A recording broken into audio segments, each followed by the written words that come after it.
मस्साजोगकरांनी सुरू केलेल्या अन्नत्याग आंदोलनाचा आज दुसरा दिवस आहे. मस्साजोगचे माजी सरपंच संतोष देशमुख यांची हत्या होऊन आज 78 दिवस उलटलेत. तरी सुद्धा त्यांच्या कुटुंबाला अद्यापही न्याय मिळालेला नाही. ज्या दिवशी देशमुखांची हत्या झाली त्या दिवसापासून मस्साजोग हे गाव पूर्ण शोककळा पाळतंय. देशमुखांची हत्या झाल्यापासून आतापर्यंत या मस्साजोग गावात एकही सण साजरा झालेला नाही. गावामध्ये कोणताही वाढदिवस किंवा सांस्कृतिक कार्यक्रम सुद्धा घेण्यात आलेला नाहीये. त्याचबरोबर आज महाशिवरात्र असल्यानं या गावामध्ये महादेवाचं मोठं मंदिर असताना सुद्धा या गावकऱ्यांनी गावात शोककळा पाळली आहे.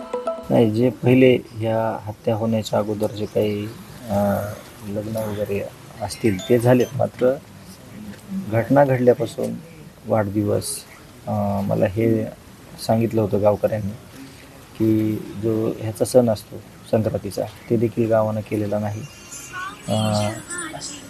कारण इथंच विठ्ठल रुक्माई मंदिर आहे आणि आपण इथंच आहे, तर तो सण देखील केला नाही. खूप यामध्ये या जे अण्णाची हत्या झाली त्याच्यामध्ये गावाने एवढं समर्पित केलेलं आहे न्यायाच्या भूमिकेत की जसं अण्णा गावासोबत राहत होते तसंच गाव ते अण्णा गेल्यानंतर अण्णासोबत एकदम प्रामाणिक किंवा एकदम सचोटीनं राहिलेलं आहे की न्याय मिळाला पाहिजे, मग बाकी सगळं होत राहील या भूमिकेत ते कायम राहिलेले आहे. आज महाशिवरात्री आहे, गावात काही नाही तसं काही झालेलं नाही. कारण तुम्ही 10 वाजता 9:30 8 8:30ला तुम्ही गेले, पण आम्ही इथंच आहोत.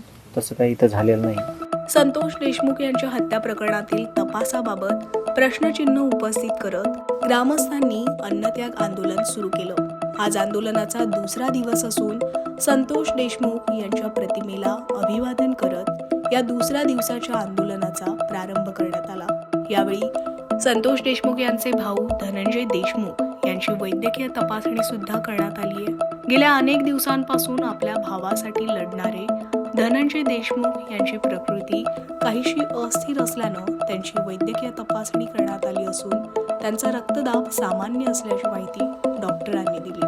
दरम्यान या अन्नत्याग आंदोलनाचा आज दुसरा दिवस असून जोपर्यंत न्यायाच्या मागण्यांविषयी आश्वासन मिळत नाही, जबाबदार अधिकारी आंदोलनस्थळी भेट देऊन आश्वासन देत नाहीत, तोवर आम्ही आंदोलन मागे घेणार नाही असा निर्धार ग्रामस्थांनी केला असून वेळप्रसंगी पाणीही न घेण्याचा इशारा देशमुख कुटुंबियांनी दिलाय.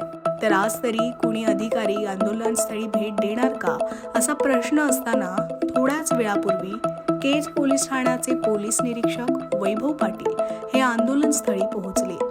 वैभव पाटील यांनी धनंजय देशमुख यांच्याशी चर्चा सुद्धा केली. देशमुख कुटुंब तसंच ग्रामस्थांच्या मागण्यांबाबत आज काही ठोस निर्णय होऊ शकतो का हे पाहणं महत्त्वाचं ठरणार आहे.